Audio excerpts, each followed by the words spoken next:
I work for a small logistics company in upstate New York. Most of my job is daytime, office work, tracking shipments, scheduling trucks. But once in a while, I have to drive out myself when something urgent comes in late. It was mid-November, cold enough that frost formed on the car windows every morning. That Friday night, around 10:45 p.m., my manager called.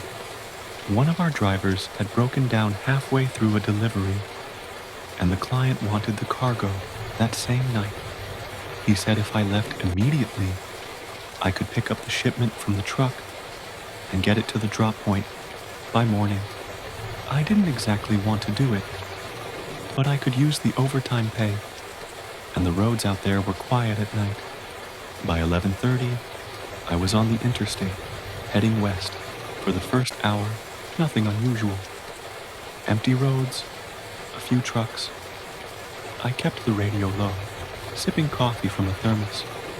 The GPS told me to get off at exit 19, then follow County Road 6 for another 40 miles. That stretch, I'd never driven it before. The moment I left the main highway, the road narrowed. No streetlights, just my headlights cutting a tunnel through the darkness. The forest on either side was thick, black, and still. It was around mile 12 when I saw the first strange thing. On the right shoulder, a car, dark green sedan. Its hazard lights were on, flashing slow amber. The hood was up, but I couldn't see anyone standing outside. I slowed down, thinking maybe someone needed help. As I passed, I glanced at the driver's seat. Empty. No sign of anyone around. The hazard lights blinked in my mirrors until they were swallowed by the dark. About 20 minutes later, I reached the location where our driver was waiting. His truck was parked in a gravel pull-off, back doors open. He looked relieved when he saw my car. We loaded the crates, heavy stuff, industrial parts, into my trunk and back seat. He thanked me, handed me the paperwork, and told me to be careful on the way back. I asked why. He hesitated for a second, then said, "Just don't stop if you see anything weird.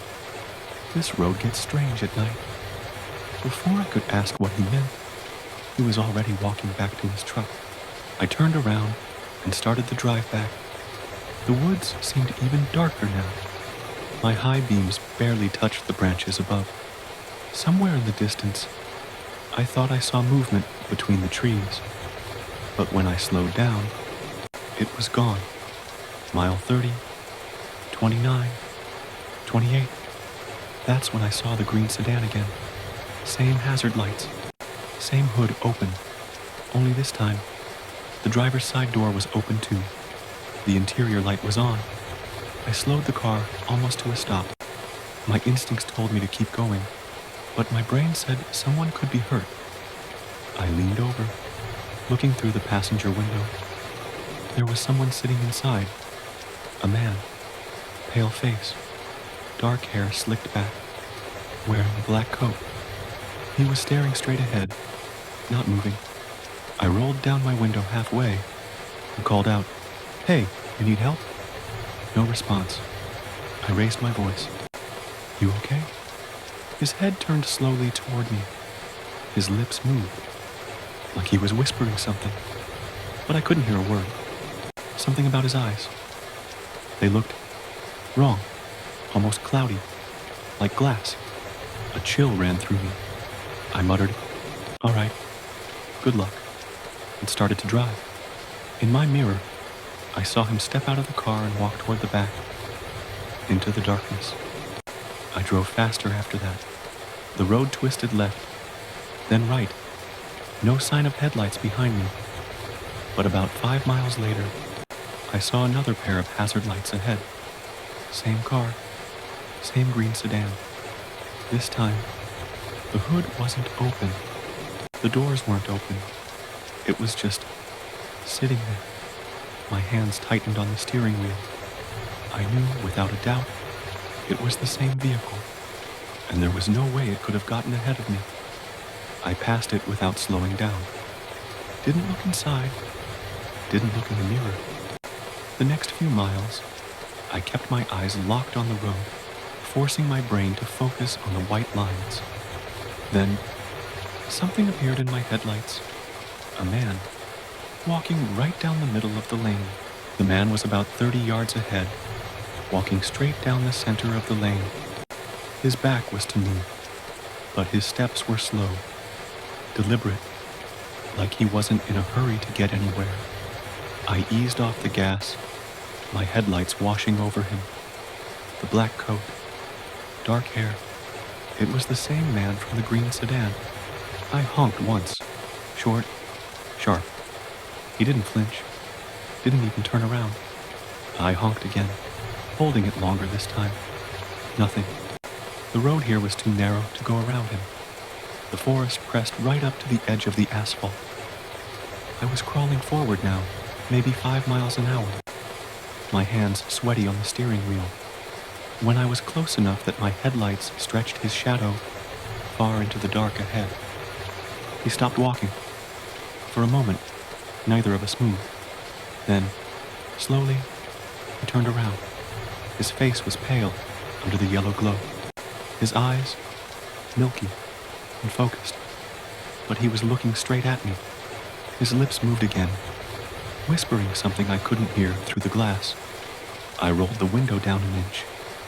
The sound that came through wasn't words. It was wrong, like someone breathing inside my ears. Deep, ragged, too close. I shoved the window back up and hit the horn, harder this time. The man tilted his head, almost curious, then started walking toward me. My instinct screamed reverse, but before I could move, the headlights flickered and went out. The engine was still running, but the light was gone. I sat frozen in darkness. The crunch of his footsteps on the asphalt was the only sound. Closer, closer. Something tapped my window. Once, twice. Then, "Let me ride with you." The voice was behind me. I spun in my seat. The back seat was empty, but the smell of damp earth filled the car. I didn't think. Slammed the gas. The headlights blinked back to life, and the road opened in front of me.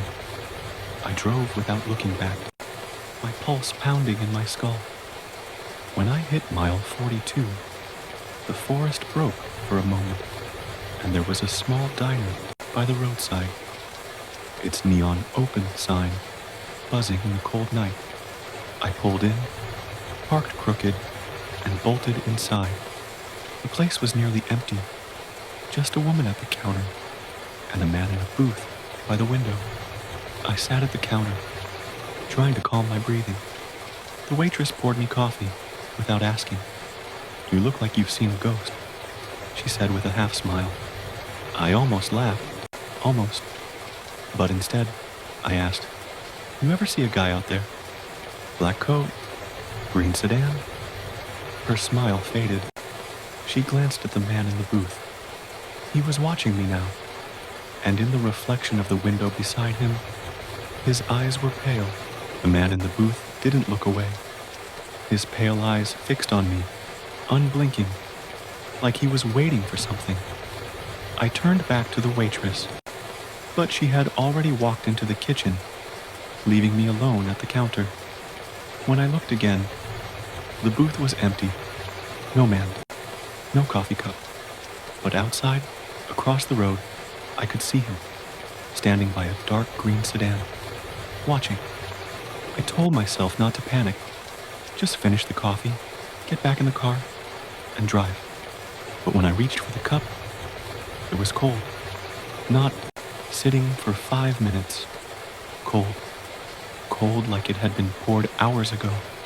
My hands shook as I left cash on the counter and headed for the door. The bell above it jingled as I stepped outside. The sedan was gone. I unlocked my car, slid into the driver's seat, and locked the doors immediately. The engine started fine, the headlights worked, But my rearview mirror, it was fogged over. I wiped it with my hand and saw him sitting in the back seat. I slammed the door open and stumbled out onto the pavement, my heart hammering so hard I thought it might burst. The car was empty. I stood there for a long moment, trying to breathe, scanning the dark for any movement. Finally, I got back in, started driving, and didn't stop until I was well past mile 42. It was nearly dawn when I reached the main highway. The sky was pale gray, the sun just starting to rise. The worst was behind me, or so I thought. When I stopped at a gas station on the edge of town, the attendant, a heavy-set guy in his 50s, noticed the look on my face. "You okay, buddy?" he asked. I hesitated. Then I told him. The green sedan. The man. The eyes. He listened without interrupting. When I finished, he said quietly, "You're not the first. That stretch of road. 20 years ago, a man broke down in a green sedan around mile 42. He started walking for help. Got hit by a semi. They say sometimes he's still out there, looking for a ride." I shook my head. I didn't offer him a ride. The attendant gave me a long, strange look. "Doesn't matter if you offer. If he gets in, you're already driving him." When I got back in my car, the seatbelt indicator light was on. But I was the only one in the vehicle. And from the passenger seat came the faint sound of slow, steady breathing.